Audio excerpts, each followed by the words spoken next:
Overnight, President Trump returning to the White House, detailing his plans for the future of Venezuela aboard Air Force One. We're going to run everything. Venezuela's ousted leader Nicolas Maduro, who will appear in federal court today, seen arriving in the U.S. and accompanied by agents in New York. His wife Celia Flores, one of Maduro's key advisors, is also in custody. Now questions about how involved America will be as the country moves forward. The president initially saying this on Saturday. We're going to run the country. Secretary of State Marco Rubio responding on Meet the Press Sunday. Who are those people who will be running the country specifically? Well, it's not running, it's running policy. But Sunday night, the president doubled down. We're going to run it, fix it. We'll have elections at the right time. And asked who's in charge. I'll give you an answer, and it'll be very controversial. What does that mean? We're in charge. And on whether American troops will be on the ground in Venezuela. Depends on what happens. The president also delivering a warning to Venezuela's interim president, Delcy Rodriguez, a Maduro loyalist, if she does not meet demands for what he called total access. I just say that she will face a situation probably worse than Maduro, because, you know, Maduro gave up immediately.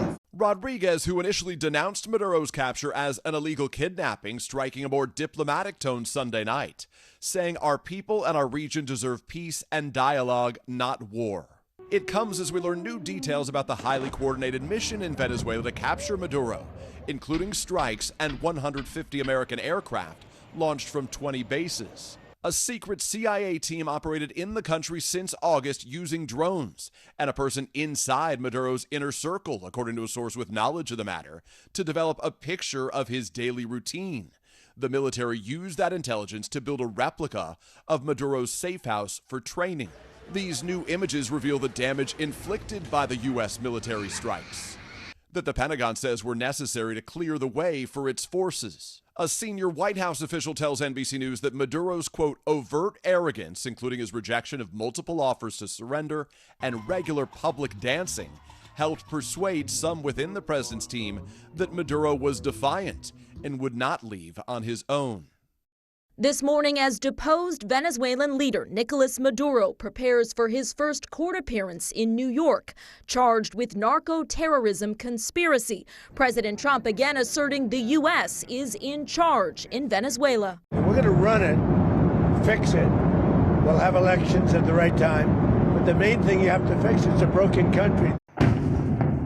That amid new details about the U.S. mission to capture Maduro and his wife and key advisor Celia Flores at their Venezuelan compound, including strikes from 150 American aircraft after a secret CIA team laid the groundwork for months.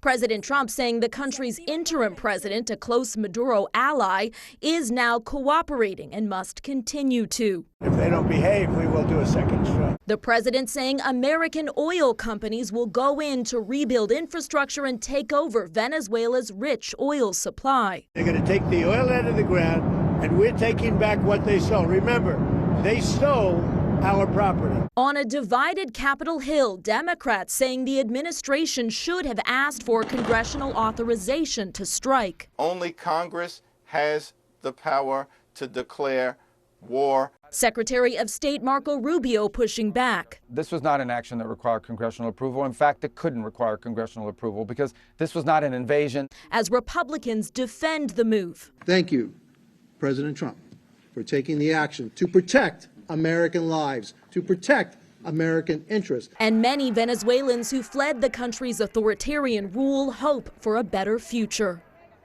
Secretary Rubio argued the U.S. is at war with drug trafficking operations, not Venezuela, as President Trump suggested neighboring Colombia could be next. Top congressional leaders are due for a classified briefing today, according to 4 sources, with lawmakers in both parties pressing for more information. In Washington, Alice Barr, NBC News. Congress returns to session this week facing a surprising new challenge after the Trump administration attacked Venezuela without alerting congressional leaders, a move that did not bother most Republicans. Thank you, President Trump, for taking the action to protect American lives, to protect American interests. Many Democrats feel much differently, calling it illegal and dangerous. Clearly, this is wildly illegal. This is a president who has been operating illegally since he was sworn into office. Democrats believe the administration should have come to Congress to ask for authorization to launch the attack. But Secretary of State Marco Rubio disagrees. It couldn't require congressional approval because this was not an invasion. But there's little appetite on Capitol Hill for the U.S. taking the lead on rebuilding a nation. My understanding of America First is strictly for the American people, not foreign countries that demand their priorities put first over Americans. Across the country, the reaction has been divided. When I wake up in the morning and I see the news, Maduro is captured. Oh my God! Thank you, God. We do not stand with this, with these illegal attacks. Some celebrating from a rally in South Florida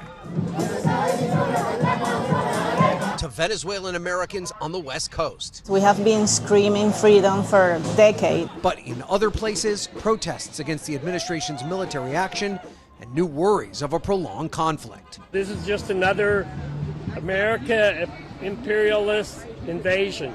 They're trying to seize Venezuela's oil.